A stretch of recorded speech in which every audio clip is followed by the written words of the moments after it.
NBA 2K19 credit 2K Sports. I've had hours upon hours of fun with NBA 2K19.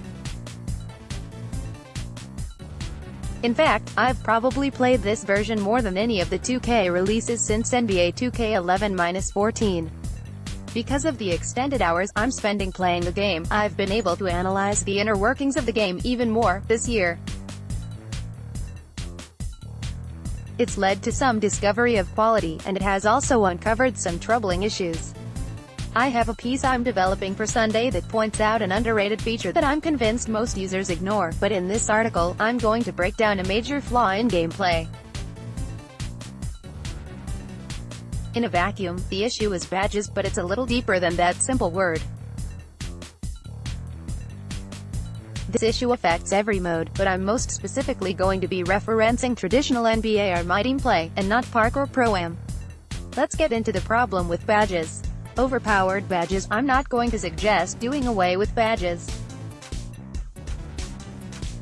I think the concept has a place as it helps to identify specific qualities. Oftentimes it can account for that special ability to perform that a player like Kobe Bryant possesses, even though his percentages might not be particularly impressive. That said, some of the badges in NBA 2K19 are insanely overpowered.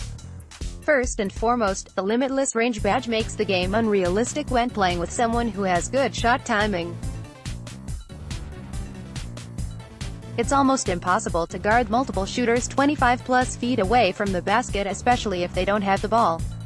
If you have Kobe Bryant or Paul George, a player who is also a great athlete but who has also been given the LR badge, the weapon that allows them to rain threes from deep presents a nearly insurmountable advantage.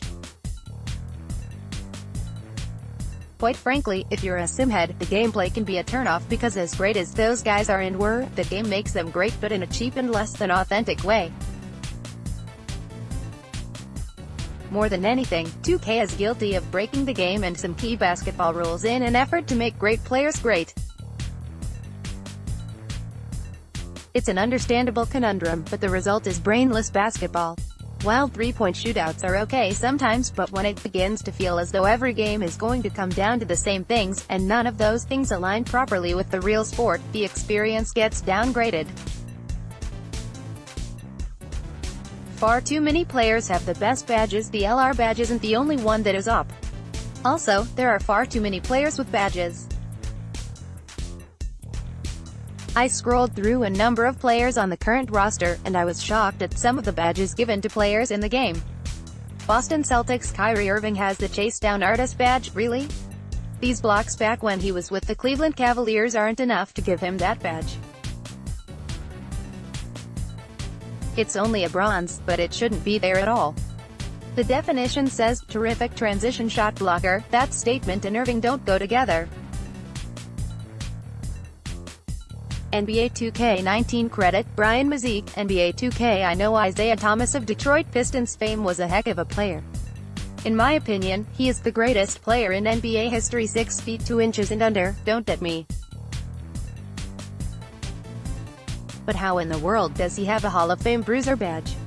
NBA 2K19 credit, Brian Mazik, NBA 2K. There are a lot more impacting badges given to players that don't deserve them. The Chase Down Artist badge should be reserved for players who have shown a repeated ability to run down opponents to record blocked shots from behind. In a future article, I'll get more into some of the most erroneous badge allocations. This is another area where badges are abused in the game. The activation of powerful badges is far too easy in Call of Duty. Each specialist has a perk that you gain access to over the course of a match. The impact of the perk dictates how quickly, or the actions needed to activate it. 2K could stand to employ this philosophy. I hate to keep picking on the LR badge, but spacing is everything, and nothing in the game makes it harder to defend a team. This is especially the case since it is unrealistically hard to convert close to the basket, but that's a topic for another article. Staying on task, the LR badge is not something a player should have at the beginning of the game. It should be accrued through positive play throughout the game.